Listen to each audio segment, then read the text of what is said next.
If you could rewind Earth's entire history into a single day, our story would be the very last second flicker before midnight. It's an unbelievable tale of survival, and it's written in the DNA of every person on Earth. So how did one species, born in Africa, manage to take over the entire planet?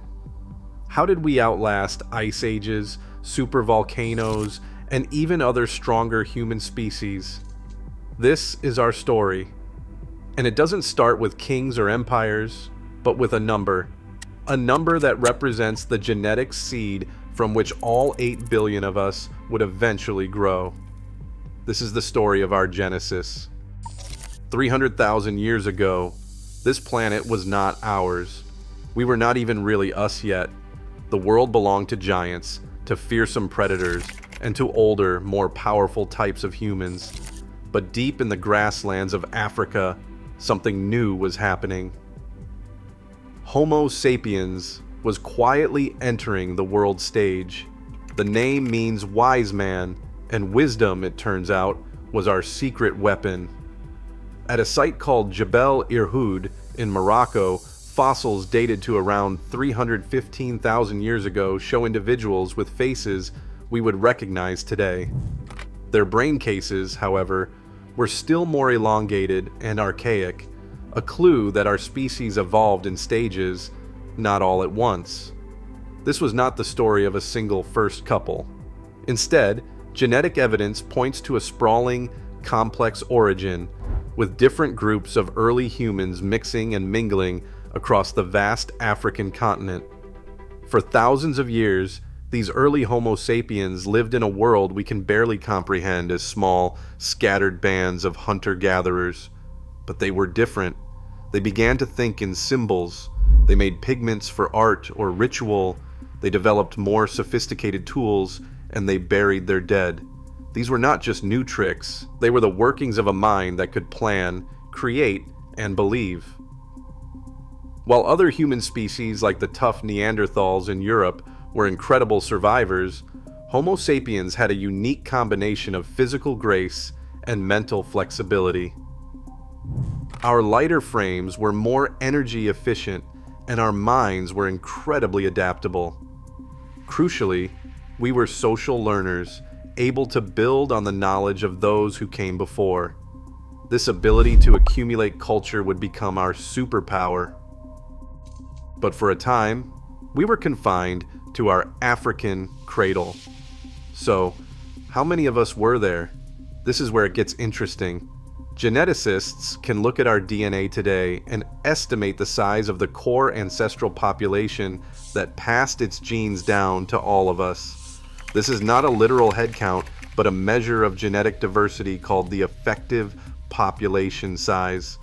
That number is thought to have hovered somewhere between 10,000 and 30,000 individuals. This was our Genesis population, a tiny, fragile flame in the immense darkness of prehistory. From this small group of founders, every single person alive today would eventually descend. For millennia, Africa was our entire world. But we are not a species that stays put, driven by climate shifts that turn green landscapes to desert, and drawn by the animal herds they hunted. Small bands of Homo sapiens started to peek over the horizon. This was not some grand, organized exodus. It was a messy story of many migrations, full of false starts and dead ends. Some brave pioneers left Africa much earlier than we used to think. Remains found in caves in Israel show our ancestors had a foothold in the Near East between 80,000 and 120,000 years ago. There are even tantalizing, though hotly debated clues that they reached Europe far earlier. A skull fragment from a cave in Greece dated to 210,000 years ago could be the oldest Homo sapiens fossil on the continent, but these early waves seem to have been just that, waves that crashed and receded. Most of these groups eventually died out, leaving only fossilized whispers behind. The journey that would change the world for good kicked off around 60,000 to 70,000 years ago.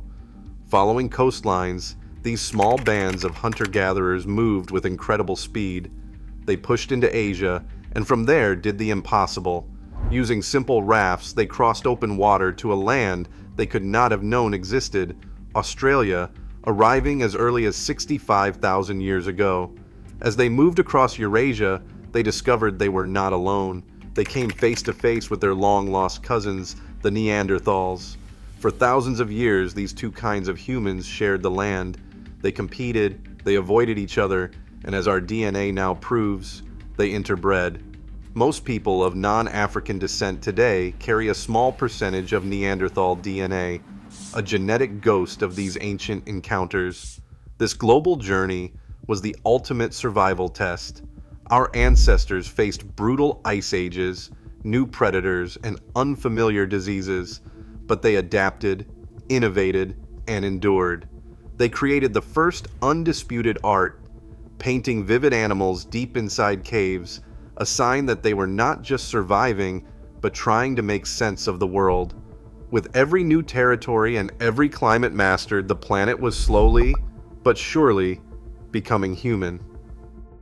As our ancestors spread across the globe, their numbers slowly crept upwards from that core African group. By around 40,000 years ago, some estimates suggest the global population may have reached 1 million people. The fragile species was finally becoming a permanent fixture. But one final frontier remained: the Americas. For decades, the story of how people got there seemed simple. Around 13,000 years ago, big game hunters known as the Clovis people supposedly crossed a land bridge from Siberia to Alaska and spread south.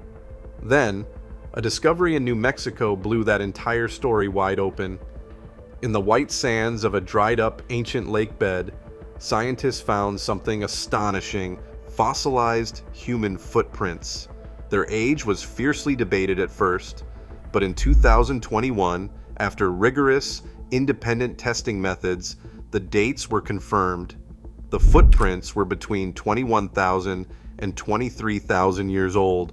This single discovery pushed back the timeline of human arrival in the Americas by 10,000 years. And these were not the footprints of mighty hunters. They were mostly left by teenagers and children, walking along the muddy shores of a lake, a snapshot of everyday life during the peak of the last ice age. It tells us that long before the Clovis people, others had already found their way into this new world, surviving in the shadow of colossal glaciers. Sites like Cooper's Ferry in Idaho and the Chiquihuite Cave in Mexico add to the growing evidence that the story of the continent's first people is far older and more complex than we ever imagined. From a small, vulnerable population in Africa, we had walked, sailed, and survived our way to every habitable corner of the planet. We had outlasted our hominin cousins, weathered catastrophic climate shifts, and planted our footprints on continents our ancestors could never have dreamed of. The journey that began with that genetic seed was the foundation upon which all of history would be built.